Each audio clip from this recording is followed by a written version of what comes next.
चलिए कमर सीधी करें, एक बार गायत्री महामंत्र का उच्चारण हम सभी एक साथ एक स्वर में करेंगे। ओम भूर्भुवस्वः तत्सवितुर्वरेण्यं भर्गो देवस्य धीमहि धियो यो नः प्रचोदयात्। दोनों हाथों को रब करेंगे।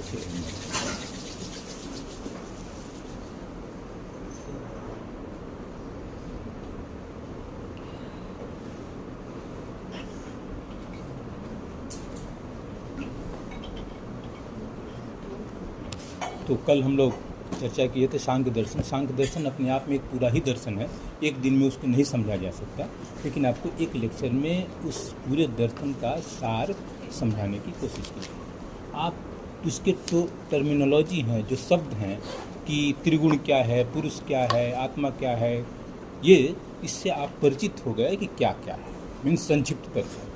अगले सेमेस्टर में आपका पूरा ही 6 महीना आपको सांख्य दर्शन ही पढ़ना है, तो उसमें और ही विस्तृत आप लोग पढ़ पाएंगे। ठीक, इसी प्रकार आज हम लोग एक और दर्शन है उसके बारे में चर्चा करेंगे, दैट इज द योग दर्शन। योग दर्शन के बारे में थोड़ा बहुत आप लोग जानते भी होंगे, और योग दर्शन फिर आप अगले सेमेस्टर में पूरा ही 6 महीने पढ़ेंगे, पूरा ही योग दर्शन। तो हम लोग को उसको संक्षिप्त परिचय पढ़ना है कि योग दर्शन क्या है। 6 दर्शनों में 6 दर्शन हैं।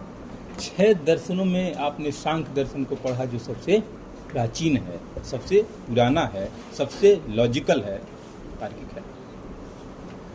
वैसे में कभी न कभी सबके मन में एक बार ये क्वेश्चन उठता ही है कि ईश्वर है या नहीं। अगर नहीं उठा है अब तक तो उठेगा, उम्र थोड़ी बीत गई है।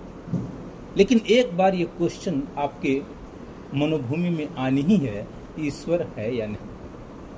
और कुछ दिन बीतने के बाद ये भी आएगा कि मैं भी हूँ या नहीं, मीन्स जब शरीर छोड़ने लगेंगे तब तो आएगा यार। तो इस प्रकार आपके मनोभूमि में कभी न कभी, और कभी कभी इसमें ऐसे भी लोग होंगे निहाल जैसे, कभी कभी मन में आया होगा यार ईश्वर को इस जन्म में पा ही लिया जाए। इसके लिए बहुत सारे इंतजाम हमारे समाज ने कर रखे हैं, धर्म के आधार पर अलग अलग विधियां, अलग अलग तरीके। उसी में 6 दर्शन भी है आपका, जो थोड़ा सा एक सिस्टमेटिक पथ दिखाता है। किसको? अपने को जानने का, किसको? ईश्वर को जानने का, जिसको आप लिबरेशन कहें, जिसको मोक्ष कहें, निर्वाण कहें, अपवर कहें, ये सारी चीजें एक। ये सारे दर्शन सब वहाँ तक ही ले जाने का एक प्रक्रम, एक विधिवत व्यवस्था है कि उस माध्यम से चलेंगे तो आप वहाँ तक पहुँच सकते हैं। ओके? लेकिन इसमें भी आप देखें 6 दर्शनों में तो सबसे लॉजिकल तो तार्किक आपका सांख्य दर्शन है। लेकिन सांख्य दर्शन कर्म की मनाही करता है। आपको ज्ञान प्राप्त कर लेना ही काफ़ी है कि आप ये जान लें कि आप अपने ओरिजिनल अस्तित्व में हो जाएं, मीन्स ज्ञान प्रधान है। लेकिन योग दर्शन की खास विशेषता कि सारे तत्व मीमांसा को लगभग सांख्य दर्शन के ही मीमांसा को लेता है, तत्व मीमांसा, लेकिन एक नया चीज इसमें ऐड कर देता है, योगाभ्यास, जिससे ये उससे ज्यादा उपयुक्त और व्यवहारिक हो जाता है। ये आपकी खास बात है योग दर्शन की कि सिद्धांत तो है ही, उसके साथ हम आप कुछ व्यवहारिक चीजें भी बताएंगे। जैसे कि भाई क से क ख ग ए बी सी आपने सबने पढ़ा, लेकिन उसके साथ ये बना दिया क से कबूतर, बात ज्यादा समझ में आई, ख से खरगोश ज्यादा समझ में आई, ए से एप्पल, मीन्स व्यवहारिक जगत में उस ज्ञान को रखा गया तो वो और बेहतर मनोभूमि में बात करने लगी। तो ये योग दर्शन की अपनी एक खास विशेषता कि दूसरा क्या खास विशेषता? दूसरी खास विशेषता सांख्य दर्शन ईश्वर को नहीं मानता, और इन्होंने आप बिना ईश्वर को माने रह सकते हैं क्या? ऐसा चित्त में बैठा है तो उन्होंने ईश्वर को एक नए विधि विधान के रूप में ईश्वर को भी अपने दर्शन में जगह दिया। मीन्स सांख्य दर्शन में 25 तत्व, तो योग दर्शन में 26 तत्व। ये 26वां तत्व कौन है? ईश्वर। ईश्वर को भी उन्होंने ऐड कर दिया और हो गए 26 तत्व। ओके, ये सांख्य दर्शन से थोड़ी सी डिफ्रेंसिएशन आपके योग दर्शन में हुआ। योग दर्शन की खास विशेषता दूसरी ये है कि ईश्वर तक जाने को, परमात्मा तक जाने को अनेक रास्ते हैं, लेकिन सबसे ज्यादा व्यवहारिक जो दर्शन है, सबसे ज्यादा व्यवहारिक जो दर्शन है, वो 6 दर्शनों में आपका योग दर्शन है। क्यों? कि सांख्य दर्शन में तो कुछ करना नहीं, बस आपको पढ़ना है, अन्य सारे ज्ञान जो आपके ऋषि मुनियों द्वारा मुनेंगे उसको मनन करना है, निधिध्यासन करना है, मनन करना है, जीवन में उतारना है। लेकिन योग दर्शन उसका एक अलग व्यवस्था बनाता है कि कैसे वहां तक पहुंच सकते हैं। सभी लोग लॉजिकल तो नहीं है, सभी लोग तार्किक तो नहीं है, सभी लोग उतनी ऊंची ज्ञान की बातें समझ तो नहीं सकते हैं, तो सांख्य दर्शन सबके लिए नहीं हो पाता है। लेकिन योग दर्शन इनिशियल से लेके और पीएचडी तक, यानी कि सबसे सारे आयामों को लेके चलता है। जो बिल्कुल निरक्षर है, कुछ ज्ञान नहीं है, वो भी योगाभ्यास कर सकते हैं। मीन्स जो कि आसन है, प्राणायाम है। और जो खूब हाईली ज्ञान रखने वाले हैं उनके लिए भी तो सांख्य दर्शन की तात्विक है, योग दर्शन की भी तात्विक है। मीन्स उनके लिए भी है, और जो बिल्कुल लो लेवल के लिए उनके लिए भी योग दर्शन है। मीन्स सबको मिला के चलता है, ये इसकी व्यवहारिकता। और इसके साथ ही साथ ईश्वर जो कि सांख्य दर्शन में नहीं है, आपको कोई मदद करने वाला नहीं है सांख्य दर्शन ईश्वर की तरह, जिससे आप अपेक्षा कर सकें। लेकिन ईश्वर की स्थान योग दर्शन में देके इसकी महत्ता को पतंजलि ने और बढ़ा दिया है। ठीक, उसके आधार पर साथ ही साथ उसमें कोई कैटेगराइजेशन नहीं है। उसमें यह है कि भाई आपको कोई आरक्षण नहीं है सांख्य दर्शन में। आपको अगर सांख्य दर्शन के माध्यम से अगर अचीवमेंट करना है, किसकी, अपने आप को जानना है, या प्रकृति और पुरुष का वियोग कराना है, जो कि योग के अनुसार यही योग है, मीन्स अलग हो जाना ही अगर करना है, तो योग सांख्य दर्शन के विधि विधान को आपको समझना ही पड़ेगा। नहीं समझ पाएंगे तो वहां तक नहीं जा पाएंगे। इसके सिवा उसके पास उपाय ही नहीं। योग दर्शन के पास उपाय है। योग दर्शन कहता है सबकी मनोभूमि एक जैसे नहीं है। कोई सतोगुणी है, कोई रजोगुणी है, कोई तमोगुणी है, कोई क्षिप्त है, कोई विक्षिप्त है, कोई मूढ़, एकाग्र, निरुद्ध। ये आपको अगले सेमेस्टर में पढ़ाया जाएगा। मीन्स सबकी मनोभूमि अलग वैसे ही है जिस प्रकार अलग अलग भूमि है। जैसे दोमट मिट्टी, काली मिट्टी, लाल मिट्टी, पीली मिट्टी अलग अलग है, वैसे सबकी मनोभूमि भी अलग अलग है। तो सबकी मनोभूमि अलग अलग है, तो क्या एक ही पौधा सब जगह नारियल का लग जाएगा? क्या नहीं, बिल्कुल नहीं। इसीलिए हमारे योग दर्शन ने इसके लिए अलग विधि व्यवस्था बनाई। क्या कि सबकी मनोभूमि अलग अलग है, तो सबके लिए उपाय भी अलग अलग होना चाहिए। और इसके लिए उन्होंने कैटेगराइजेशन दिया। क्या कैटेगराइजेशन दिया? ये कि सबकी मनोभूमि के अनुसार 3 तरीके बताएं। कहाँ तक जाने के लिए? मोक्ष को प्राप्ति करने के लिए, आत्म साक्षात्कार करने के लिए। क्या बताएं? कि भैया 3 रास्ते। पहला, हो सकता है पिछले जन्म में आप लोग योगी रहे हों और प्रयास किए हों और काफी ऊपर तक गए हों। ठीक, जैसे कि विवेकानंद, इस प्रकार के अन्य भी ऋषि महात्मा रहे हों, तो उनके लिए कहा उनको ज़्यादा करने की जरूरत नहीं, उनको केवल अभ्यास और वैराग्य, अभ्यास और वैराग्य का निरंतर अभ्यास करें तो वो निश्चित रूप से आत्म साक्षात्कार को प्राप्त कर सकते हैं। उनको समाधि का फूल उनके जीवन में खिल सकता है। किनके लिए? जो पिछले जन्म से काफ़ी प्रयासरत हैं, उनके लिए एक छोटा सा अभ्यास और वैराग्य ही काफ़ी है। लेकिन उससे जो मध्यम श्रेणी के साधक हैं, मीन्स उतना ज़्यादा पिछले जन्म में उनका अभ्यास नहीं है, लेकिन कुछ तो है, मीडियम श्रेणी के हैं, उनके लिए बताया क्या? क्रिया योग।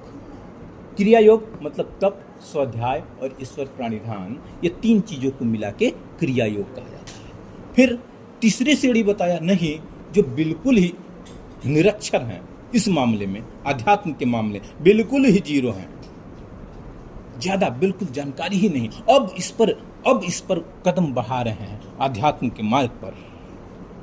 उनके लिए योग दर्शन ने दिया अष्टांग योग। मीन बिल्कुल लो लेवल से यम, नियम, आसन, प्राणायाम, प्रत्याहार, धारणा, ध्यान, समाधि, मीन्स एक एक स्टेप बनाया, एक एक सीढ़ी बनाई कि भैया आप कुछ नहीं जानते, आपको हम स्टेयर देंगे, सीढ़ी देंगे, धीरे धीरे आराम से चढ़िए। ओके, जो पिछले जन्म में प्रयास किए हैं उनके लिए लिफ्ट की व्यवस्था, बटन दबाइए, अभ्यास और वैराग तुरंत पहुंच जाएगा। जो नहीं किए हैं, अभी नए साधक हैं, युवा हैं साधक, मीन्स तो उनके लिए, मीन्स युवा मतलब ये न से शरीर से युवा, मीन्स अभी इसमें नया कदम ही बढ़ा रहे हैं आध्यात्मिक के रास्ते पर, वो युवा हैं, तो उनके लिए उन्होंने बताया आइए और अष्टांग योग 8 सीढ़ियां को चढ़िए, और 8वां सीढ़ी जैसे ही चढ़ेंगे आप देखेंगे आत्म साक्षात्कार मीन्स समाधि का फूल खिला हुआ है। तो ये अष्टांग योग की व्यवस्था, ये 3 इस तरह से देखेंगे कि आपका योग दर्शन बहुत ही और योग सांख्य दर्शन में है कि आप चढ़ने की तो कोशिश कर रहे हैं, मीन्स तत्व ज्ञान को पाने की कोशिश कर रहे हैं, पुरुष और प्रकृति के वियोग करने का प्रयास कर रहे हैं, लेकिन अगर ये बात ज़्यादा समझ में नहीं आई, कंसेप्ट ज़्यादा समझ में नहीं आया, तो आपका ये सारा ही मेहनत बेकार है। लेकिन योग दर्शन की खास विशेषता, आप बिल्कुल जीरो लेवल से शुरू कर रहे हैं, अष्टांग योग तक यात्रा में जा रहे हैं और एक एक कदम बढ़ा रहे हैं। यम, नियम, आसन, प्रत्याहार, धारणा, ध्यान, समाधि, मीन्स 8 जो है। फिर से एक बार देखिए, आसन, यम, नियम, आसन, प्राणायाम, प्रत्याहार, धारणा, ध्यान और समाधि, ये 8 जो स्टेप बताए हैं, इसमें प्रत्येक स्टेप पर आपको फूल खिलेगा। पहले में गेंदा, दूसरे में चमेली, इस प्रकार, और 8वें में जब जाएंगे तो आपको जो है कमल का फूल मिलेगा। लेकिन मिलेगा तो जरूर, ऐसा नहीं है कि आप यम का फॉलो किए और बिल्कुल बीपीएल बन के चले आए, कुछ मिला ही नहीं, कुछ मिलेगा। मीन्स यम का भी पालन करेंगे तो कुछ मिलेगा, नियम और ज़्यादा, मीन्स एक एक कदम पर जाते जाएंगे और आपको कुछ ना कुछ मिलते जाएगा। और जब आप समाधि के 8वें सोपान पर पहुंचेंगे तो आप पाएंगे कि पूरी प्रकृति ही आप हैं, पूरी प्रकृति ही आपके बस में है। मीन्स आत्म साक्षात्कार, मीन्स परमेश्वर की शक्तियों से आप रूबरू हो जाएंगे। ओके, ये आपका योग दर्शन की छोटी सी विशेषता है। अब इसके लिए अलग अलग व्यवस्था है। ये एक ग्रंथ है जो योग दर्शन है, जिसको हम योग सूत्र कहते हैं। ये पूरा योग दर्शन का एक टेक्सटुअल बुक है, जिसको हम योग सूत्र कहते हैं, पतंजलि योग सूत्र कहते हैं। इसको हमारे महर्षि पतंजलि जी ने लिखा है, इसके रचनाकार हैं। इसमें 4 अध्याय हैं और इसमें अध्याय को पाद कहा जाता है। 4 अध्याय हैं, मीन्स 4 पाद हैं। 4 पाद मतलब कौन कौन? समाधि पाद, साधन पाद, विभूति पाद और कैवल्य पाद। ये 4 पाद हैं और टोटल मिला के 195 सूत्र हैं। कितनी कम सूत्र, और इसको अपने जीवन में उतारें और समाधि को प्राप्त करें। कितनी छोटी चीज।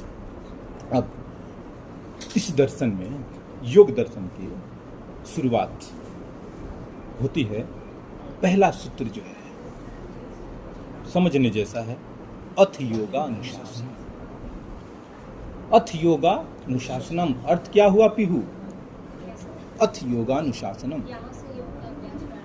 बिल्कुल, कब? अथ योगा अनुशासनम मीन्स अगर योग में जाना चाहते हैं तो आपको अनुशासन पहली पात्रता है। अनुशासन, योग में उतरने की पहली पात्रता ही अनुशासन है। अगर अनुशासन नहीं है, ज्ञान कितना भी हो, फूल खिलने वाला नहीं। इसलिए सोनाली मैम की क्लास में पहला चीज अनुशासन। टाइम से नहीं आए तो मुर्गा बन जाए, निकाल देते हैं। ये तो ये आपका पहला सूत्र, अथ योगा अनुशासन। फिर इसी कड़ी में दूसरा चीज आता है, योग चित्तवृत्ति निरोधा।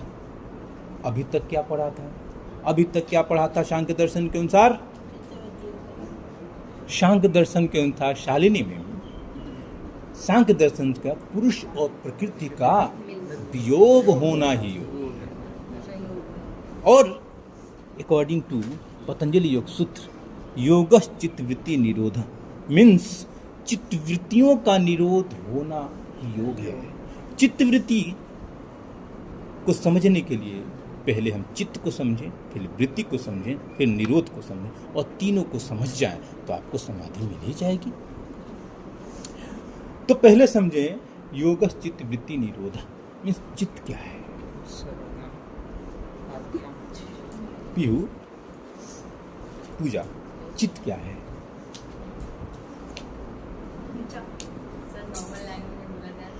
हाँ, ओके। और जो चेतना है उसको चित्त कहते हैं। हमारी जो अपनी अलग चेतना है उसको चित्त कहते हैं। हमारी जो कॉन्शियसनेस है। और सूक्ष्म शरीर। ठीक है, मीन्स जो चित्त है वो ऐसे समझे कि मन भी है, बुद्धि भी है और अहंकार है।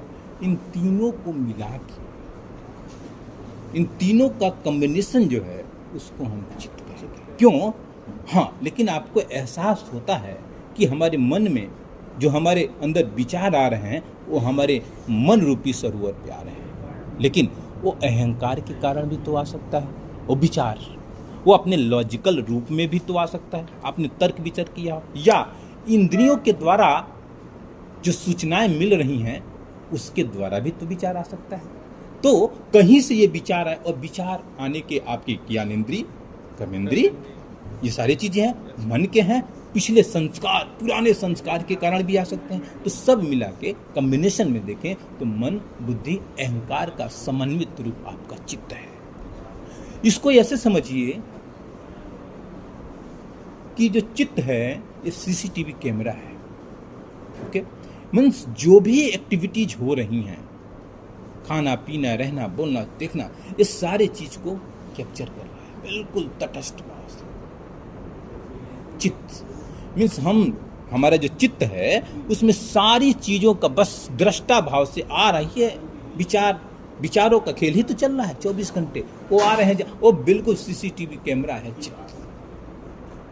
ओके, जो लहरें उठ रही हैं हमारे विचारों के, सबको सीसीटीवी कैमरा जैसा ऑब्जर्व कर रहा है, सबका रिकॉर्डिंग कर रहा है। इसीलिए आपने सुना होगा चित्रगुप्त, जो पिछले लेक्चर में हमने बात करी थी चित्रगुप्त की, है ना, वो बिल्कुल सीसीटीवी, तुरंत एकदम फाइल खुलेगा पीहू का, तुरंत सब डाटा निकल के आ जाएगा, कब क्या किया इन्होंने, है कि नहीं। ये आपका चित्त। अब चित्त वृत्ति निरोध, चित्त वृत्ति क्या है?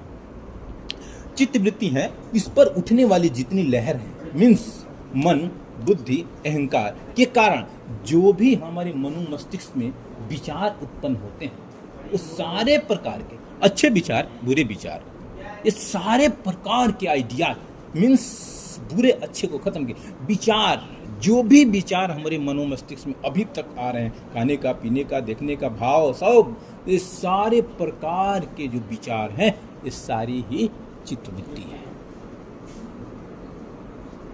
समझ पा रहे हैं शालिनी मैम? आप लोग को क्वेश्चन जहां नहीं समझ में आए प्लीज पूछेंगे, नहीं तो फिर लेक्चर बीत जाएगा, बाद में आप कहेंगे तो मैं उतनी अच्छी से नहीं समझा। मीन्स चित्तवृत्ति का मतलब आपके मनो मस्तिष्क में आने वाले सारे प्रकार के विचार को हम चित्तवृत्ति कहते हैं। ठीक, जो भी विचार, ये विचार आए कहाँ से? ये विचार आपने बचपन से अभी तक सुना होगा, देखा होगा, जाना होगा, महसूस किया होगा, आंखों से, नाकों से, कानों से पढ़ा होगा, सब किस इसी प्रकार से तो विचार आए हैं हमारे मस्तिष्क में, या पुराने जन्मों के कुछ संस्कार होंगे जो वैसा परिस्थिति पाके अपने आप फिर उभर रहे होंगे, वो भी तो विचार है। ईश्वर है, ये भी तो एक विचार है। आत्मा, मैं आत्मा हूं, ये भी तो विचार है। ईश्वर नहीं है, ये भी एक विचार है। मैं आत्मा नहीं हूं, ये भी एक विचार है। ये सारे प्रकार आइडियाज के हैं। इस वैज्ञानिक बताते हैं एक दिन में आप 63 लाख विचार हमारे मनुष्य में, मतलब एक साथ मैं इतने लोगों को देख रहा हूँ, नक्श नयन सबके अलग, आंख सबके अलग, किसी के सुअर जैसे, किसी आंख मतलब किसी गाय जैसे, किसी की राधा जैसे, किसी के ऐश्वर्य राय जैसे, सबकी अलग अलग, मतलब मेरा मतलब डिफरेंशिएशन है, तो ज्यादा समझने के लिए डिफरेंस। उसकी भी एक अजीब आंख होती है, मीन्स सारे प्रकार के आंख, अब इसी प्रकार नाक, इसी प्रकार बाल, सारे कुछ। अब देखिए कितने सारे आइडियाज, और सबके मन में भरे हुए विचार भी अलग अलग है कि नहीं। सबके अंदर विचार, सबका रंग, सबका कलर, सब कुछ अलग। इस सारे प्रकार के विचार हमारे, यही नहीं, इसके कल का भी, परसों का भी, 10 वर्ष पहले का भी, ऐसा 5 वर्ष से लेके अभी तक आपने क्या देखा, क्या सुना, क्या पढ़ा, इस सारे प्रकार के आइडियाज हमारे मनोमस्तिष्क में है। और उसमें एक आइडिया ये भी है कि मैं आत्मा हूं। लाखों करोड़ों अरबों विचारों में से एक विचार ये भी है कि मैं तो विशुद्ध चेतन रूप हूं, आत्मा है ना। अब इतने प्रकार के विचारों में ये विचार इतना दबा कुचला हो गया है कि आपको एहसास ही नहीं हो पा रहा है कि मैं भी आत्मा। ठीक, अब जो पिछले टर्न में हम बताया था, पूरी पतंजलि का अभ्यास यही है। जो पिछले टर्न में हमने उदाहरण दिया था सरोवर का, ध्यान आ रहा। एक सरोवर है, मीन्स तालाब है या थाली है, आप उसमें पानी भरे हुए हैं, उसमें जब तक लहर रह रहे, या कुआं है, कभी देखा कुआं में बचपन में, अब तो खत्म होते जा रहे हैं, आपने कुआं में झांका, अगर पानी बिल्कुल स्थिर है तो आपको तुरंत अपना छवि उसमें दिखने लगेगी, लेकिन उसमें लहर है तो आपकी छवि नहीं दिखेगी। मीन्स ये चित्तवृत्ति का मतलब मन की लहर है। मन एक सरोवर समझिए, और इसमें जो चित्तवृत्ति उठ रही हैं वो लहरें समझिए। जब तक ये लहर है तब तक आपको अपना स्वरूप नहीं दिखता है, और जैसे ही ये लहरें बिल्कुल रुक जाएंगी, आप जैसे ही देखेंगे आप तुरंत पाएंगे कि मैं एक विशुद्ध आत्मा। रोक कौन रहा है? ये चित्तवृत्ति। इसीलिए पतंजलि कह रहे हैं इस सारे प्रकार की चित्तवृत्तियों का निरोध हो जाएगा तो जो यथार्थ है, जो सत्य है, वो तो रहेगा और आपको अपना एहसास हो जाएगा। इस चित्तवृत्तियों को निरोध करने के लिए, रूट आउट करने के लिए ही ये सारे प्रकार के विधि विधान व्यवस्था हैं, जिसको हम अष्टांग योग कहते हैं। ये अष्टांग योग चित्तवृत्तियों को निरोध करने का अब तक का सबसे बेहतर उपाय आपका अष्टांग योग, और एक एक स्टेप ये पूर्ण रूपेण वैज्ञानिक है, मीन्स तार्किक है, लॉजिकल है। ये इनकी 8 जो व्यवस्था है, 8 स्टेप, एक एक कदम बढ़ाते जाएं और समाधि तक पहुंच जाएं। एक एक कदम बढ़ाएंगे तो यात्रा आसान होगी। अब एक कदम से 5वें सीढ़ी पर जाएंगे तो गिर सकते हैं, सिर फूट सकता है। आकृति एक एक कदम बढ़ाएं, यम के बाद नियम, आसन, प्राणायाम, प्रत्याहार, धारणा, ध्यान और समाधि, एक एक यात्रा पूरी करेंगे तो आपको समाधि की प्राप्ति होगी। ये अष्टांग योग का थोड़ा सा आपने समझ लिया, चित्त थोड़ा सा समझ लिया, चित्तवृत्ति आपने थोड़ी सी समझ ली, ये थोड़ी थोड़ी चीजें आपको समझनी। ओके, चित्तवृत्ति 5 प्रकार की, चित्तवृत्ति 5 प्रकार की कौन कौन? मीन्स हमारे मनोमस्तिष्क में जो विचार आते हैं, ये सारे प्रकार के विचारों को पतंजलि ने 5 भागों में बांटा है। मीन्स आपके मनोमस्तिष्क में 5 प्रकार से विचार अभी तक आते रहे हैं और इसी से आते रहेंगे, अन्य कोई छठा उपाय नहीं है। ये 5 प्रकार के उपाय कौन कौन से हैं? प्रमाण, पहला प्रमाण, प्रमाण के अंतर्गत 3 चीजें, कौन कौन? प्रत्यक्ष, प्रत्यक्ष, अनुमान और आगम। मीन्स आपके मनोमस्तिष्क में जो भी अब तक विचार हैं या जो विचार आ रहे हैं वर्तमान समय में, आपने इस 5 ज्ञानेंद्रियों द्वारा उसे ग्रहण किया है, या यही माध्यम में आने के लिए आपने देखा होगा, पढ़ा होगा, सुना होगा, स्पर्श किया होगा, सुना होगा, समथिंग। इस सारे प्रकार के विचार इससे आ रहे हैं। दूसरा, या तो इनके आधार पर प्रत्यक्ष से जो आपको नॉलेज मिला है, इसके आधार पर आपने एक नया अनुमान लगाया होगा, वो भी आपका विचार है। विचार मीन्स प्रत्यक्ष के आधार पर आपने कुछ कल्पना की होगी, भी एक, जैसे बादल छाए हुए हैं, बारिश हो सकती है। आपके मनोमस्तिष्क में ये विचार आए कि अरे बादल छाए हुए हैं, कल भी छाया हुआ था तो बारिश हुई थी, तो आज भी बारिश हो सकती है। ये भी एक विचार है जो कि अनुमान से आ रहा है। प्रत्यक्ष और आगम मीन्स पुराने ग्रंथों में जो आपने पढ़ा, आपके गीता में, उपनिषद में, कुरान में, बाइबिल में, सारे प्रकार के ग्रंथों के द्वारा जो ऐसी भी चीज़ों की चर्चा की गई है जो सनातन सत्य है, हमेशा रहा, लेकिन वो भी एक विचार है। वो भी तो विचार ही आ रहा। इसके अलावा प्रमाण विपर्य, विपर्य मतलब मिथ्या ज्ञान। मीन्स जैसे रस, आपने सुना होगा ये उदाहरण, रस्सी में सर्प का आभास होना। मीन्स आपने कुछ का कुछ कल्पना बना रखा अपने मनोमस्तिष्क में, लेकिन गलत हो या सही हो, विचार तो वो भी है, विचार वो भी है। मीन्स इस प्रकार के भी बहुत सारे विचार हमारे मनोमस्तिष्क में हैं जिनकी कोई यथार्थ में सत्ता नहीं है, लेकिन वो भी एक विचार है। जैसे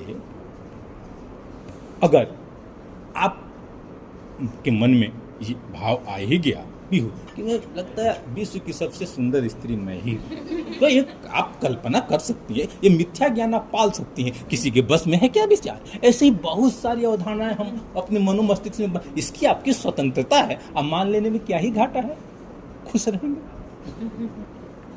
तो इस प्रकार की कल्पना भी आप कर सकते, लेकिन वो भी एक विचार है। विपर्य, प्रमाण विपर्य, विकल्प, विकल्प का मतलब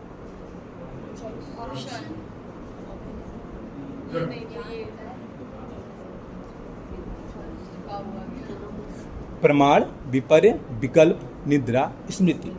विकल्प का मतलब यह है यहाँ कि कुछ शब्दों के आधार पर कल्पना करते हैं, लेकिन जो शब्दों के आधार पर आपके मनोमस्तिष्क में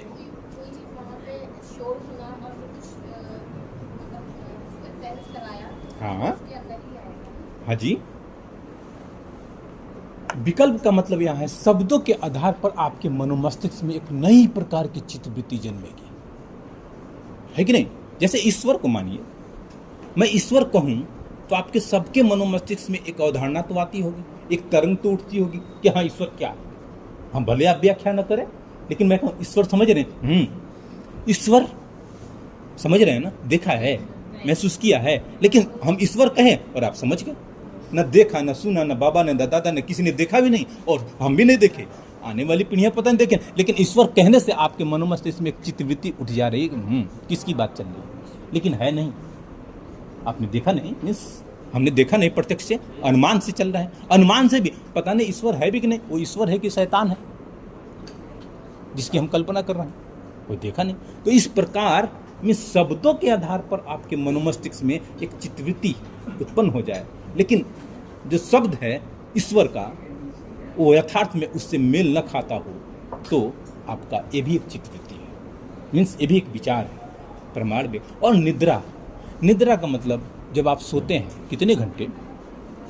प्रगति 7 घंटे। जब 7 घंटे आप सोते हैं और सुबह उठते हैं तो आज बहुत अच्छी नींद आई, कभी कभी और थोड़ा सो लें, मीन्स बड़ी अच्छी नींद आई, मीन्स 7-8 घंटे आप 7-8 घंटे अपने आप को बिल्कुल आपने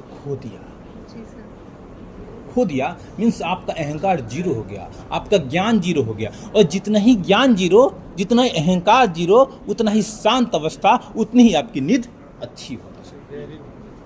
तो सपने भी तो आ जाते हैं। हाँ, तो सपने अगर आ रहे हैं इसका मतलब आपका नींद बेहतर नहीं है, डिस्टर्ब्ड माइंड आपका सुषुप्त अवस्था में भी चैन नहीं पा रहा है, यानी चल रहा है, मीन्स सत्रस्तम उसमें भी हावी है, मीन्स निद्रा में आने का मैं बिल्कुल शांत, कि आपको पता ही नहीं चला कब 7 घंटे बीत गए, मीन्स आपकी नींद अच्छी। लेकिन कभी कभी आती है तो अच्छा, तो ये 7-8 घंटे जब आपके बीत गए और आप जब सुबह उठ रहे हैं तो ये आभास होना यार बड़ी अच्छी नींद आई, हाँ रिलैक्स फील होता है। ये 7-8 घंटे के बाद वो भी मीन्स सारे उसमें हुआ क्या, सारे ज्ञान का अभाव हो गया 7-8 घंटे, कि मैं विष्णुपाल हूँ, मैं स्मार्ट हूँ, मेरे अच्छी दाढ़ी है, कान में समझ कुंडल है, ये सारे चीजें आप भूल गए, ये सारी चीजें भूल गए, मीन्स सारे ज्ञान का अभाव हो गया निद्रा काल में।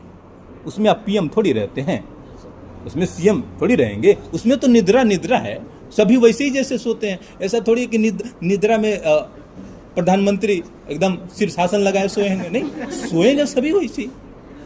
सोने से आपकी स्टेटस को देख के ये नहीं लगेगा ये पीएम सो रहा है, डीएम सो रहा है, सीएम सो रहा है, सभी लोग वैसे ही सो रहा है ही नहीं। सबके सोने की स्टाइल तो वही सही होगी। हाँ, बैठे जगह में आप हो सकता है सीएम हो तो आप ऐसे बैठे, कोई इस तरह से बैठे, कोई स्टाइल में बैठे, लेकिन सोने में तो असलियत सामने आ ही जाएगी। कैसे? इसी बात पर कल आप सभी लोग अपना फोटो शेयर करेंगे सोने वाला, तो उसमें देखेंगे सभी लोग एक समान ही सो रहे हैं। मीन्स उसमें हो क्यों रहा है? जैसे उसमें भी तो स्टाइल होना चाहिए कि प्रधानमंत्री ऐसे चलते हैं, ऐसे बोलते हैं। कुछ लोग करवट लेके सोते हैं, कुछ लोग पैर फैला के सोते हैं, कुछ लोग वही 2-4 स्टेटस है ना, उसके अलावा तो नहीं। मीन्स वो तो सभी वैसे ही सोएंगे। मीन्स सोने के आधार पर जैसे आप करते हैं, अरे चलने की बैठ स्टाइल, के भी तो कुछ लोग सो जाते हैं बैठे बैठे। अब मजबूरी में सो जाए तो बात अलग। जैसे चलने के आधार पर आपको लगता है यार चलने से स्टाइल अच्छा लगता है, जरूर कुछ विशेष होगा। चाल में क्या घमंड है, क्या ईगो है, नहीं सुना होगा क्या बल खाती चाल है, अलग अलग चाल। लेकिन सोने में सुना क्या बल खाती चाल है। सबकी सोने वाली स्टाइल सब एक जैसी है। या मीन्स क्या ऐसा था क्या राजाओं जैसे सोता है, क्या प्रधानमंत्री जैसे सोता है? नहीं, मीन्स सबका सोने की स्टाइल सेम। मीन्स सोने की अवस्था में आप सब कुछ भूल जाते हैं। मीन्स सारे ज्ञान का अभाव हो जाता है निद्रा काल में। लेकिन मैं जो कहना चाह रहा हूँ समझिए, ये सारे ज्ञान का अभाव हो जाता है, ये भी तो एक विचार है। सारे ज्ञान का अभाव हो जाना ये भी तो एक विचार है। मीन्स दैट इज द निद्रा। और इसके बाद से स्मृति। स्मृति का मतलब यह है कि जो आपके मनोमस्तिष्क में अभी तक पुरानी घटनाएं हैं, पुराने संस्कार हैं, पिछले जन्म के संस्कार हैं, वो सारे प्रकार के वो भी तो विचार हैं। ये सारे प्रकार के आपके मनोमस्तिष्क में जो विचार आते हैं वो इन पांचों के अलावा और कोई रास्ता नहीं है जो आपके मनोमस्तिष्क में विचार आ पाए। और ये सारी प्रकार के विचार जो हैं ये आपकी चित्त की वृत्तियां हैं। और सारे प्रकार के विचारों को अगर रूट आउट किया जाए तो अंत में एक विचार बचेगा जो कि मैं आत्मा हूँ। उसका एहसास आपके सरोवर वाले पानी के उदाहरण से स्पष्ट हो। इतनी भीड़ बड़ी है कि आप अपने को पहचान नहीं, इतने सारे भीड़ हैं, ठीक ना। जैसे सुबह जब सोनाली मैम की क्लास में आते होंगे देर से उठने वाले, 6 बजे 6:30 बजे, जल्दी बजे कुछ छूट ही जाता होगा। जैसे किसी का बोतल ही छूट गया, जल्दीबाजी में छूट जाता है कि नहीं। इसी प्रकार जो जेन्युइन चीज है वो भी छूट जाता है। इसी प्रकार इतने हजार विचार में से वो विचार छूट जाता है कि मैं भी एक आत्मा। समझ पा रहे हैं? तो इस प्रकार ये आपका पतंजलि का आपका योग। अब थोड़ा सा हम लोग देख देंगे अष्टांग योग के बारे में थोड़ा। यम आपको पीडीएफ कर दे दे। यम एक अनुशासन है जिसके अंतर्गत 5 चीजें आती हैं। पीहू यम के अंतर्गत अहिंसा, मतलब हिंसा नहीं करना, कॉमन चीज समझिए। अहिंसा। सत्य का मतलब जो जैसा है वैसा ही स्पष्ट कह देना, लिख देना, बोल देना, ये सारी चीजें व्याख्या कर देना, ये सारी चीजें सत्य है। अहिंसा सत्य। अस्ते चोरी न करना, कॉमन चीज हम समझ रहे हैं अभी। अस्ते मतलब चोरी नहीं करना। ब्रह्मचर्य निहाल, हाँ बताओ।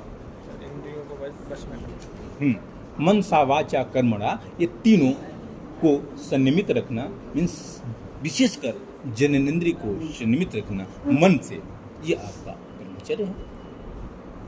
इसके बाद से अपरिग्रह, मीन्स जरूरत से ज्यादा वस्तुओं का संग्रह न करना, ये आपका अपरिग्रह है। कॉमन समझ रहे हैं, जिसकी व्याख्या बहुत गहरी है। हम थोड़े थोड़े शब्दों में केवल आपको एक लेक्चर में हमको योग सूत्र समझना, ठीक। तो ये आपका अपरिग्रह में लोभ भी आ सकता है। जी जी जी जी, जैसे लोभ को कह सकते हैं अपरिग्रह। हाँ, इसकी व्याख्या में है। आप जितने चीजों का मतलब वस्तुओं का ही नहीं, आपके दुर्गुण भी तो है, आपका काम भी तो है जिसको जरूरत भर से ज्यादा लग रहे हैं, क्रोध भी तो है, लोभ भी तो है। ये सारी चीजें इसकी व्याख्या में है। लेकिन संक्षेप में आपने एक एक लाइन में समझा। ब्रह्मचर्य न्याय, ब्रह्मचर्य मन वचन और कर्म से मैथुन का त्याग करना। मैम ब्रह्मचर्य जी संयमित रहते, वेरी गुड। पीहू, पीहू ब्रह्मचर्य,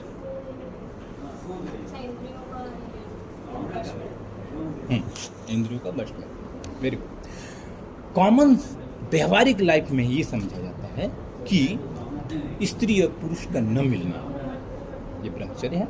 संभोग की क्रिया न करना क्रिया है, या मन से भी उसके बारे में न सोचना, ये और गहरा ब्रह्मचर्य है। शरीर से ज्यादा मन आपका सम्मिलित रहे, मीन संभोग की इच्छा न हो, ये सारी चीजें, ये और व्यापक है ब्रह्मचर्य। इतना ही नहीं है, लेकिन अगले जब आपको पतंजलि पढ़ाएंगे सरकार, लेकिन ब्रह्मचर्य एक कहानी सुनिए तब समझ में आएगा। 1962 में भारत और पाकिस्तान युद्ध हुआ था, चाइना। उसी समय की बात है, आपने भी सुना होगा, आपके गांव से लोगों को जो हट्टे काटे थे पकड़ पकड़ के ले जाया जाता था, चलो भैया सेना में, चलो भैया सेना में, था कि नहीं था? बहुत लोग अभी भी जॉब कर रहे हैं, मीन्स उसी समय की घटना है। एक जानी चुंदीलाल पहलवान, नाम सुना ही होगा, नहीं सुना, आपके गांव के बात थोड़ी थे, सुना होगा। चुंदीलाल पहलवान, वो बाद में चल के पहले पहलवानी करते थे, बाद में साधु संत बने थे और आराम से मंदिर में खाते थे, घी वो खा के तंदुरुस्त बनाए थे, लंबाई थी बिल्कुल सुनील जी जैसे, लंबाई खूब नहीं आए, आज लंबी चौड़ी बढ़ता है। अब पुलिस ने खोजते हुए कौन कौन जो है 6 फुट के आदमी है, 6 फुट के आदमी है, पहुंच गए इनके पास। भैया चुंदीलाल जी कर, हाँ मैं तो सन्यासी, वो तो सन्यासी हैं, अच्छी बात है, लेकिन भारत पाकिस्तान युद्ध है, भारत चाइना युद्ध है और भारत बिल्कुल खतरे में है और उसमें आपकी जरूरत है। हम चाहेंगे अपने पंच तत्व के इस महान विभूति को आप युद्ध में भेजें। वो कहना, मैं तो ठहरा सन्यासी, मैं और आजीवन ब्रह्मचर्य धारण करने वाला, मुझे सेना में न ले जाइए। कर, अरे ब्रह्मचर्य का और लड़ाई का कोई संबंध नहीं है, वहाँ स्त्रियां थोड़ी लड़ना है, वहां तो पुरुषों से लड़ना है, और वो भी हिष्ट पुष्ट पुरुषों से लड़ना है, तो इसमें आपका ब्रह्मचर्य भंग होने का कोई सवाल ही नहीं बनता। कर नहीं, मैं जाऊंगा तो मेरा ब्रह्मचर्य भंग हो जाएगा। कैसे? तूने कहा, अगर मैं युद्ध में गया तो 2 ही होगा, या तो मैं मारा जाऊंगा या तो बच जाऊंगा। अगर बच गया तो कोई बातें खत्म हो गई, लेकिन जैसे चल रहा है वैसे लग रहा है मारा ही जाऊंगा। अगर मारा ही भी जाऊंगा तो 2 तरह से होगा, या तो तोप से मारा जाऊंगा या तो गोली से मारा जाऊंगा। तोप से मारा गया तो बात ही खत्म, लेकिन अगर बंदूक से मारा गया तो 2 बात होगी, या तो मुझे दफनाया जाएगा या तो मुझे जलाया जाएगा। जला दिया गया तो कोई बात नहीं, लेकिन अगर दफनाया गया तो 2 बात होगी, या तो वहां अनाज बोए जाएंगे या तो वहां तिलहन बोया जाएगा। अनाज बोया गया तो कोई बात नहीं, लेकिन अगर तिलहन बोया गया तो 2 बात होगी, या तो उससे तेल निकलेगा या तो उससे साबुन बनेगा। अगर तेल निकला तो कोई बात नहीं, साबुन बनेगा तो 2 बात होगी, या तो नहाने वाला बनेगा या तो कपड़ा धोने वाला। कपड़ा धोने वाला बना तो कोई बात नहीं, नहाने वाला बना तो 2 बात होगी, या तो उससे पुरुष नहाएगा या तो इससे स्त्री नहाएगी। अगर उससे पुरुष नहाया तो कोई बात नहीं, अगर स्त्री नहाई तो मेरे ब्रह्मचर्य का तार तार हो जाए। तो इस तरीके से आप ब्रह्मचर्य को न समझें तो बेहतर। इतना दूर तक गहरा ब्रह्मचर्य को न समझें। तो ये आपका यम। इसी प्रकार नियम के अंतर्गत 3 चीजें आती हैं। कौन? 5 शौच, संतोष, तप, स्वाध्याय, ईश्वर प्राणिधान। बस एक लाइन में, ज्यादा आपको जानने का नहीं। तप मीन्स, तप का मतलब किसी भी चीज को पाने के लिए आप जो आने वाले विघ्नों को सहते हैं, हाँ, वो आपका तप है। जैसे आप भूखे खाए 2 घंटे पढ़ते हैं और जब जैसे छुट्टी होती है एकदम टूट पड़ते हैं, ये आपका तप है। 2 घंटे का तप है, ये आपका तप। स्वाध्याय मीन्स अपने को जानने का, स्व प्लस अध्याय, अपने को समझने को, अपने को जानने के लिए जितने ग्रंथों का अध्ययन करते हैं, जो भी चिंतन मनन करते हैं, वो सारा चीज आपका स्वाध्याय। तप, स्वाध्याय, ईश्वर प्राणिधान मीन्स ईश्वर को आप समर्पित कर देना। सब कुछ भक्ति योग समझ सकते हैं, भक्ति योग समझ सकते हैं, मीरा वाली बात समझ सकते हैं, रामकृष्ण परमहंस की बात, मीन्स सब कुछ समर्पित कर देना ईश्वर को, और ईश्वर ही आपको जना देगा कि आप क्या हैं। एक ये भी माध्यम, मीन्स तप, मीन्स यम, नियम, आसन। आसन के बारे में आप लोग परिचित हैं। आसन के बाद प्राणायाम, प्राणायाम से भी परिचित ही होंगे। प्राणायाम का मतलब आपका श्वास प्रश्वास का एक ब्रीदिंग एक्सरसाइज है, और आगे कभी चर्चा करेंगे कि प्राणायाम एक बहुत व्यापक क्रिया है। प्राण प्लस आयाम, जो प्राणों का विस्तार करने का एक अब तक की धरती पर सबसे विशेष तरह की टेक्निक है, जो भारत में ही डेवलप हुई है, ये आपका प्राणायाम। मीन्स प्राणायाम के बाद प्रत्याहार। प्रत्याहार का मतलब है इंद्रियां जो हम हमेशा हमारी इंद्रियां बहिर्मुखी हैं, बाहर अपने विषयों की तरफ जा रही हैं, उनकी दिशा को बदल देना। प्रति प्लस आहार, मीन्स इंद्रियां हमारी बाहर अपना आहार ढूंढ रही हैं, हम उसको वापस अंदर की तरफ कर दें, ये आपका प्रत्याहार। और धारणा, धारणा का मतलब एक वस्तु पर मन को आप एकाग्र करने का प्रयास करना, एकाग्र नहीं होना, एकाग्र करना, ये आपका प्रत्याहार, सॉरी धारणा। और एक जगह एकाग्र हो जाना, ये आपका ध्यान। और दोनों मीन्स दृष्टा और दृश्य दोनों मिल ही जाना, ये आपका समाधि। जैसे ध्यान और धारणा और समाधि को थोड़ा सा रूप में समझें, जैसे कि जब महाभारत के काल में जब गुरु ने कहा, मीन्स द्रोणाचार्य ने कहा, हे शिष्यों तुम्हें क्या दिखता है, जब उन्होंने चिड़िया की आंख में मारने को कहा, तो सबने कहा मुझे पेड़ दिखता है, और क्या दिखता है, चिड़िया दिखती है, और क्या दिखता है, पत्ते दिखते हैं, और क्या दिखता है, टहनी दिखती है, और क्या दिखता है, चिड़िया दिखती है, चिड़िया के पंख दिखते हैं, चिड़िया के आंख भी दिखते हैं, पैर भी दिखते हैं, मीन्स सारे चीजें दिखते हैं। दैट इज द धारणा। हम देखने का प्रयास करने की बहुत कुछ दिख रही हैं, मीन्स धारणा। और अर्जुन को क्या दिखा, सिर्फ और सिर्फ चिड़िया की आंख, एक चीज दिखा, मीन्स वो आपका इसलिए जो ध्यान की कंडीशन में होगा उसी के जीवन में गीता जैसा ग्रंथ उतरेगा, वही सच्चा योगी हो पाएगा। और महाभारत में आप देखते होंगे कि अर्जुन गीता का पात्र बना। इस प्रकार आप संक्षेप में समझ सकते हैं धारणा और ध्यान और समाधि, ये सारी चीजें। एक चीज और आप में इसमें पढ़ना होगा, पंच क्लेश। मीन्स क्लेश का मतलब साधारण शब्दों में न्याल, क्लेश, दुख। दुख देने वाले धरती पर मीन्स हम सबको ये 5 चीजें हैं, जड़ हैं। अगर ये 5 चीज खत्म हो जाए तो हमारे जीवन से दुख हमेशा हमेशा के लिए मिट जाए। और जब तक ये रहेगा तब तक आपको दुख बना ही रहेगा। ये 5 चीजें क्या हैं जिसको हम पंच क्लेश बोलते हैं? अविद्या, अस्मिता, अभिनिवेश। Very good. तो ये 5 चीजें हैं जो हमको दुख देता है, आपको भी दुख देता होगा। अविद्या का मतलब कॉमन सेंस में समझे, किसी भी चीज का ज्ञान नहीं होगा। मीन्स अगर आपको आसन करने का ढंग नहीं है, उल्टा सीधा कर लिया तो बीमारी हो जाएगी, ये भी एक अविद्या है। मीन्स आपको पढ़ने का ढंग नहीं, मोबाइल चलाने का नहीं, ये हैंग हो जाएगा।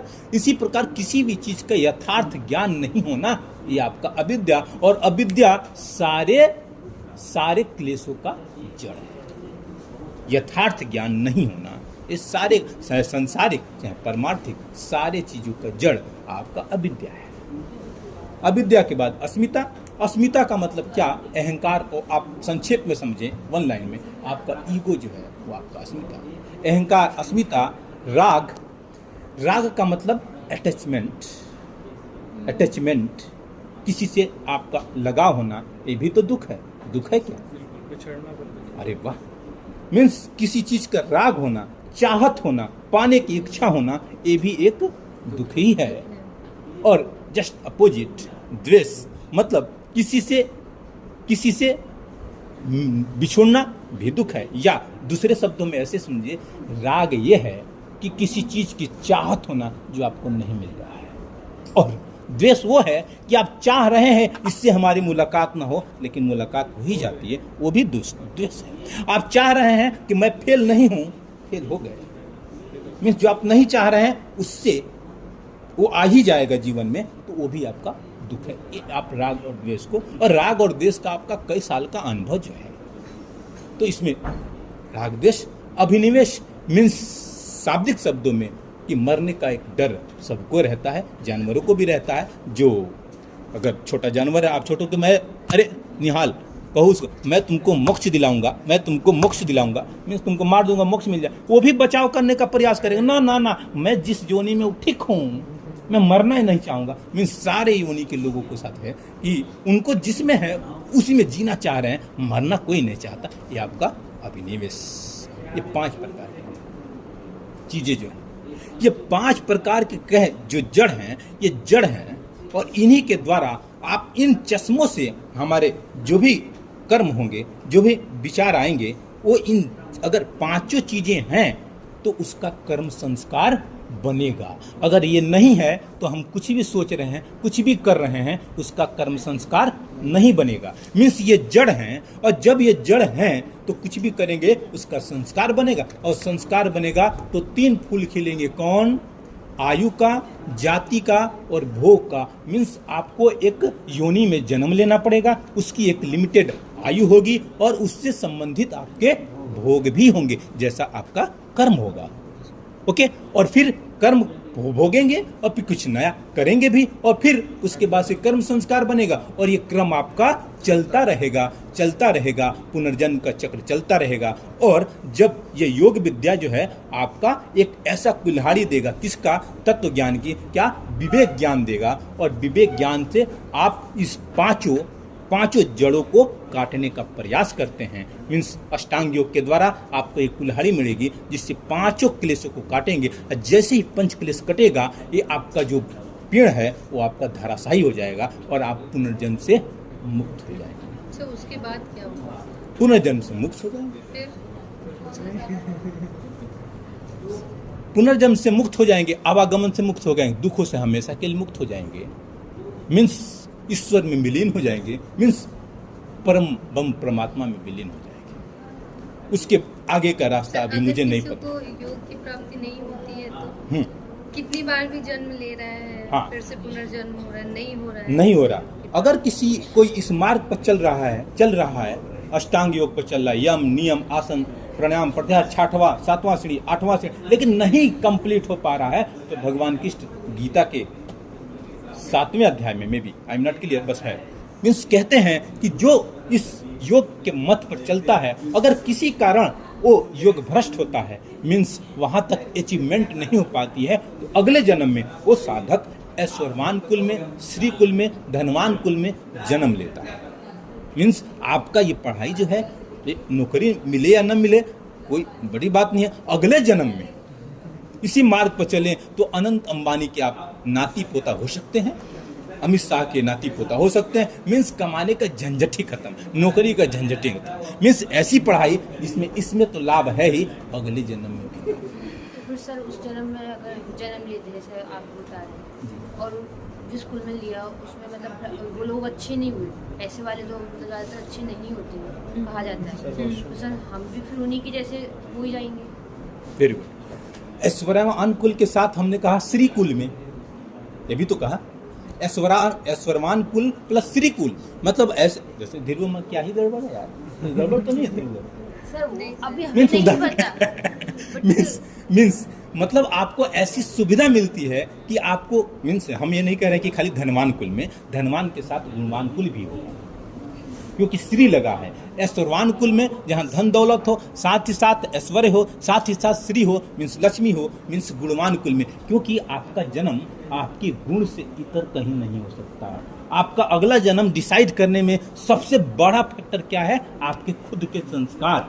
जैसे हम अपने मम्मी पापा के यहाँ जन्मे हैं, तो ऐसा नहीं है कि जबरदस्ती ढकेल दिया गया जाओ, नहीं, हमने खुद चूज किया है उसको, हमारे संस्कार ने उसको चूज किया है। उनके संस्कारों से कहीं ना कहीं 100% नहीं, लेकिन कहीं ना कहीं मैचिंग हुई है, तब हमने ये स्वतः निर्णय लिया है कि इस घर में हम जन्मेंगे। उसी प्रकार धनवान बहुत होंगे, लेकिन आपका जन्म वैसे घर में होगा जहाँ धन भी हो, ऐश्वर्य भी हो, प्रतिष्ठा भी हो, और साथ ही साथ आपके गुणों का मैचिंग भी हो। तो ये आपका इस तरह से आपका योग दर्शन। सर वो मैंने पढ़ा था कि जैसे कोई ब्राह्मण है, ब्राह्मण के कुल में कोई अगर बच्चा पैदा होता है तो भले उसको ज्ञान ना हो, लेकिन वो ब्राह्मण ही चुना जाएगा, माना जाएगा। तो सर वो कैसे उस स्कूल में चला गया, वो ऐसे ब्राह्मण परिवार में चला गया, जी। वो तो उस योग्य नहीं है। ब्राह्मण अभी आप मतलब आपके कहने के अनुसार मैम ये ब्राह्मण कुल में जन्म लेना बड़े सौभाग्य की बात है। अब तक तो यही लग रहा है आपकी बात सर जैसे वो जाति प्रथा का मैंने नहीं, पढ़ा था, हाँ, हाँ। तो उसमें ये था कि जी, मूर्ख जी। भी रहेगा तो हाँ, उसे उसको वैसी इज्जत और पूजनीय प्रतिष्ठा होगा। ये सब होनी चाहिए। लेकिन ये सब पुराण काल में अपने तरफ से लिखी गई बात है कि अपने तरफ से, क्योंकि ये भगवान कृष्ण ने 4थे अध्याय में कहा है कि मैंने 4 वर्णों को गुण कर्म स्वभाव के अनुसार 4 वर्णों में बांटा। किसके आधार पर? गुण कर्म और स्वभाव के आधार पर 4 भागों में बांटा है। ब्राह्मण, क्षत्रिय, वैश्य, शूद्र। मीन्स ये गुण कर्म और स्वभाव के आधार पर डिसाइड होगा। लेकिन आने वाले पीढ़ियों ने धीरे धीरे धीरे धीरे धीरे धीरे उसको जाति में बांट दिया। लेकिन आज के समय में योग के व्याख्या के अनुसार ये आपका ब्राह्मण, क्षत्रिय, वैश्य, शूद्र ये है कि आप साधना के स्तर में मीन्स योग को, अपने आध्यात्म को अपने जीवन के उतारने के वाले कंडीशन में कौन से लेवल पर है। अगर आपका गुण स्वभाव ये बहुत उन्नत है तो आप किस जाति में जन्म लिए हैं नथिंग मैटर, आप ब्राह्मण कहे जाएंगे। आपके गुण कर्म स्वभाव ये जो गीता कहती है उसके अनुसार जो यथार्थ सत्य है उसके आधार पर आप ब्राह्मण हैं। अगर आप ब्राह्मण कुल में जन्मे भी हैं लेकिन गुण कर्म स्वभाव से आप बिल्कुल दरिद्र हैं, निकृष्ट हैं, तो आप ब्राह्मण कुल में जन्मे भी हैं लेकिन आप शूद्र की कैटेगरी में हैं। ये आपका मनोबल मीन्स मन का लेवल गुण कर्म और स्वभाव के आधार पर डिसाइड होता है कि आपका स्थिति क्या है, ब्राह्मण है कि क्षत्रिय हैं कि वैश्य हैं कि शूद्र हैं, उस कंडीशन पर डिसाइड होगा। ये यथार्थ सत्य। वरना ये ब्राह्मण, क्षत्रिय, वैश्य, शूद्र तो केवल भारत में है। सर एक हाँ सॉरी बताइए।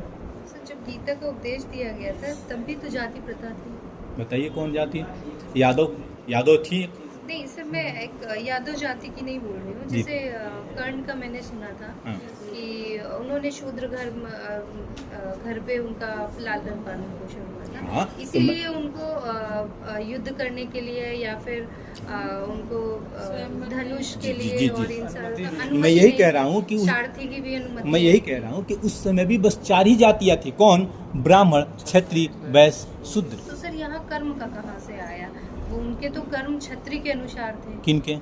कर्ण के, लेकिन लालन पालन तो उनका जो शूद्र ये परिवार कब में पता उनका- चला आपको? सर वो तो बाद और में एक पता और चला। चीज, आपने शायद उनके गुरु के बाद, गुरु उनके कौन थे? परशुराम। जब उनको उनके पैरों पे सिर रख के सो रहे थे तो कुछ ऐसी घटना मुझे क्लियर नहीं है। उस समय कहा ना तुम जरूर जो है क्षत्रिय हो, हाँ, उन्होंने कहा ना। क्यों? क्योंकि आपका गुण जो है कितने दिन तक छुप सकता है। जी। मीन्स गुण के आधार पर उनको पता चला। किस आधार पर? कि तुम क्षत्रिय हो। सर, आपके बिच्छू आए थे हाँ पैर में। बिच्छू वाली घटना से मीन्स गुण के आधार पर जो भी आया हो मीन्स गुरु को ये पता चला। किस आधार पर? अरे तुमने ढोंग किया है मेरे साथ, तुम शूद्र हो ही नहीं सकते क्योंकि तुम्हारा गुण जो है क्षत्रियों का है। सह लिया, सहने की क्षमता, लड़ने की क्षमता ये क्षत्रियों में है। इसी प्रकार आप देखेंगे उस समय भी इस तरह से जाति प्रथा नहीं रही। हाँ, गुणों के आधार पर आपको बांटा गया। जिस दिन पता क्या चला, आप भले अब शूद्र के घर में जन्मे हैं, वो गुण नहीं डिसाइड था उनका क्या है, लेकिन जैसे जैसे उभरा तो क्षत्रित्व उभर के आया और उनको पता चला नहीं मैं तो क्षत्रिय हूँ, और बाद में पता चला मैं तो कुंती का पुत्र हूँ, है कि नहीं? तो ये गुण ही के आधार पर है कि नहीं? और जाति के नाम करते एक ही जाति ही रही उसे, यादव जाति। अब यादव जी को किस में रखेंगे? मीन्स भगवान कृष्ण को ब्राह्मण में रखेंगे कि क्षत्रिय में रखेंगे? किस में रखेंगे? अगर इस आधार पर बांटेंगे तो यादव का मतलब ये नहीं है जो ये वाले यादव हैं। सर वो तो क्षत्रिय में रखेंगे, क्षत्रिय में क्योंकि वो- गीता का ज्ञान दे रहे हैं वो, ब्राह्मण में ये वो तो यज्ञ ब्राह्मण भी कौन? कर रहे हैं और तो वहाँ ब्राह्मण राज भी कौन? कर रहे हैं, मीन्स जो इस तरह का हाई लेवल का ज्ञान रखता हो। किसी भी जाति में नहीं रख सकते। हाँ, इसीलिए कह रहे हैं ये जो हाई लेवल का ज्ञान रखता हो वो आपका ब्राह्मण है। जो आत्मा परमात्मा का ये ज्ञान मीन्स पंडित ये दूसरे अध्याय में गीता में पढ़ेंगे तो पंडित का मतलब वो है पंडा शब्द से बना है। पंडा शब्द से बना है। पंडा का मतलब है जो आत्मज्ञान जिसको हो वो आपका पंडित है दूसरे अध्याय में। और ब्राह्मण, क्षत्रिय, वैश्य, शूद्र ये सारे जो कर्मों के आधार पर इन्होंने बांटा है वो आपके 18वें अध्याय में पढ़ेंगे। तो चारों वर्णों के कर्म का डिसाइडेशन उन्होंने दिया है। मीन्स आज के समय में, विश्व वर्तमान समय में हम सब इस तरह से इस मान्यता को जीवंत रखना चाहिए। और यही सत्य है कि आप कि अपने गुण कर्म स्वभाव कैसे हैं, उस आधार पर आपका वर्ण डिसाइड होता है। और जाति की व्यवस्था में आज के समय में कौन ही मानता है? मानते हैं क्या आप? बिल्कुल नहीं, बिल्कुल नहीं मानना चाहिए। लॉजिकल युग में बिल्कुल नहीं मानना चाहिए, बिल्कुल हटा देनी चाहिए। लेकिन ये राजनेता लोग हटने दे तब तो। आप लोग जैसे योगियों की जरूरत है, यही होगी आगे चल के जो है जाति व्यवस्था को खत्म करेंगे। ठीक, तो ये आपको PDF भेज दिया जाएगा। इसमें कोई समस्या हो तो हम लोग अगली क्लास में डिस्कस करेंगे। ठीक है, थैंक यू। सर ये जो आपने लिखाया था विपर्य, इसका क्या होता है? विपर्य, विकल्प, निद्रा, स्मृति, विपर्य, अच्छा, मिथ्या ज्ञान, मिथ्या ज्ञान। अच्छा, और इसमें एक छूट गया मेरा, समाधिपात, साधनापात, विभूति, विभूतिपात, कैवल्यपात। ये आपको PDF दे दिया कि सब लिखा हुआ है उसमें। कोई हाँ बताओ सब वो बुक्स लाने। चलो आप ऑफिस पहुँचो। हाँ, कुछ किताबें आई हैं। MA क्या BA वाले हो तुम लोग? हाँ, तुम लोग को PDF कुछ भेजा गया है ना? सर ग्रुप में ऐड नहीं है। ग्रुप में ऐड नहीं हो?